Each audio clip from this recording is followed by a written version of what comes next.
देखिए, आप कारोबारी हैं और आपके ना जाने कितने दुकानदार या रिटेलर्स के साथ मार्केट में लेन देन चलता है। ऐसे में उधार से बचना मुश्किल है। लेकिन ऐसा क्या करें कि आपको बाजार से ड्यू रिकवरी में माथापच्ची बिल्कुल ना करनी पड़े या आपका पैसा फंसे ही ना। नमस्कार दोस्तों, मैं हूं अदिति और आप देख रहे हैं पगार बुक का यूट्यूब चैनल। आज हम जानेंगे वो तरीके जिससे कि आपका अपने बिजनेस में उधार कम से कम लगेगा और कैश फ्लो भी खराब नहीं होगा। लेकिन आगे बढ़ने से पहले आप ये जरूर जान लें कि हम एमएसएमई, बैंकिंग, फाइनेंस टॉपिक्स पे वीडियोस पगार बुक पर अपलोड करते रहते हैं। इनसे अप टू डेट रहने के लिए चैनल को सब्सक्राइब करें और बेल आइकन भी प्रेस करें। ऐसा ना हो कि आपके काम की कोई वीडियो आपसे मिस हो जाए। कैसे कम होगा पैसों का फंसना, कैसे होगी रिकवरी, जाने अपने कस्टमर का पेमेंट पैटर्न। जब आप बिजनेस कर रहे हैं तो जाहिर सी बात है कि आपका कस्टमर भी 100 तरीके का होगा। हो सकता है वो मैन्युफैक्चरर हो, होलसेलर हो, डिस्ट्रीब्यूटर हो या रिटेलर हो।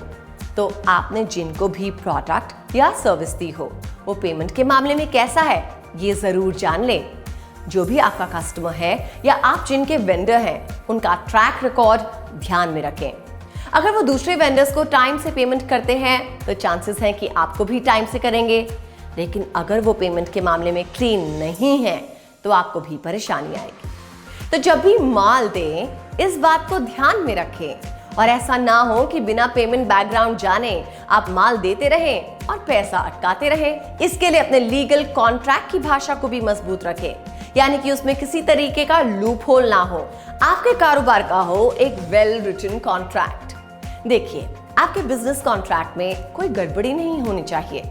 मतलब कि चाहे डिलीवरेबल्स हो, टाइम फ्रेम हो, डिस्प्यूट हैंडलिंग से जुड़ी डिटेल्स हो, पेमेंट एक्सपेक्टेशन हो, ये सब लिखा होना चाहिए। एक अच्छा कॉन्ट्रैक्ट आपको आगे चलकर आपके बिजनेस में फंसे हुए पैसों को वापस पाने में हेल्प करेगा और आपको पेमेंट के डिस्प्यूट मामलों में कोर्ट कचहरी, वकीलों के चक्कर से भी बचाएगा। डिलीवरी एक्सेप्टेंस लेटर जरूर रखें। आपके मार्केट में फंसे हुए पैसों की रिकवरी में ये तरीका भी काफी मदद करता है। जब भी आप माल डिलीवर करें, डिलीवरी एक्सेप्टेंस लेटर तैयार रखें और उस पर अपने कस्टमर से सिग्नेचर जरूर लें। छोटी सी चीज है लेकिन बहुत काम की है। ये एक प्रूफ बन जाता है, एक रिकॉर्ड बन जाता है जिसको कि बाद में आप कस्टमर के साथ कम्युनिकेशन में इस्तेमाल कर सकते हैं। जो पैसा अटक गया हो वहां आप बता सकते हैं कि आपने कब, कैसे और कितने का माल दिया था, वो भी विद प्रूफ। अपने कस्टमर को क्लियर इनवॉइसेस दें। देखिए, इनवॉइस तो आप रखते हैं लेकिन इसके अंदर भी आपके कॉन्ट्रैक्ट के terms and conditions clearly mentioned होने चाहिए। उनके कुछ एक जरूरी हाइलाइट्स या क्लॉजेस इस पे लिखवाएं ताकि आप पैसों की रिकवरी के वक्त इनको दिखा सकें और इसको अथॉरिटेटिव यानी कि ओनरशिप वाले व्यक्ति के हाथ में दे। अपने क्लाइंट से रेगुलरली कम्युनिकेट करते रहें। देखिए, कई बार होता है कि व्यस्तता के बीच कस्टमर भूल जाते हैं, आपको पैसे लौटाने में डिले करते हैं। ऐसे में अगर आप उनको बताते रहेंगे तो उनको भी ध्यान में रहेगा और याद रहेगा, आपका पैसा बचा रहेगा। सबसे अहम बात है कि आपको अपना कैश फ्लो खराब नहीं करना। अगर आपका कैश फ्लो खराब हुआ तो आप बिजनेस से बाहर हो जाएंगे, क्योंकि कारोबार में प्रॉफिट और कैश दोनों चाहिए, वरना आप काम नहीं कर पाएंगे। आप घर से तो हर बार किसी भी काम के लिए पैसे नहीं लगाएंगे ना। डिस्प्यूट्स ईज से हैंडल करें। किसी भी तरीके के डिस्प्यूट को बड़े ही प्यार से प्रोफेशनली हैंडल कीजिए। अपना टोन और भाषा मीठी रखिए। कई बार हो सकता है कि आपके प्रोडक्ट या सर्विस के कंपैरेटिवली आपके कस्टमर के पास मार्केट में अच्छा ऑप्शन अवेलेबल हो या कोई कस्टमर आपका पैसा लौटाने में आनाकानी कर रहा हो। ऐसे में अगर आपकी भाषा अच्छी है, सर्विस अच्छी है, आपका तरीका स्ट्रक्चर्ड है, आप प्रोफेशनल तरीके से प्रॉब्लम्स रिजॉल्व करते हैं तो आप खुद को परेशानी से बचा सकते हैं।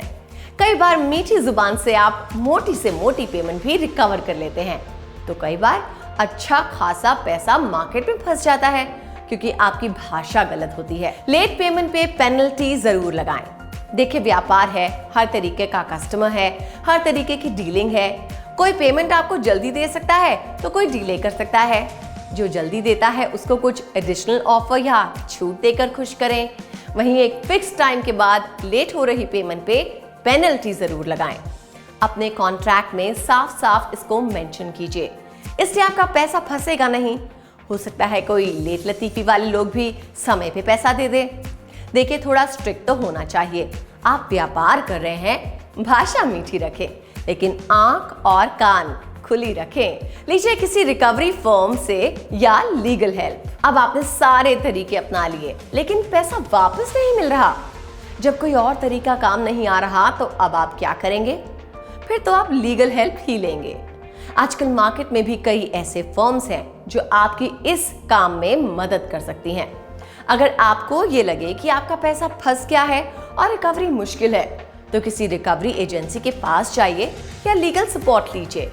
इससे आपको सही गाइडेंस मिलेगी और आप पैसे वापस पाएंगे। इन सब के अलावा बाजार में आपने अपनी साख कैसी बना रखी है या दूसरे कारोबारियों के साथ आपका रिलेशनशिप कैसा है, ये भी बहुत अहम हो जाता है।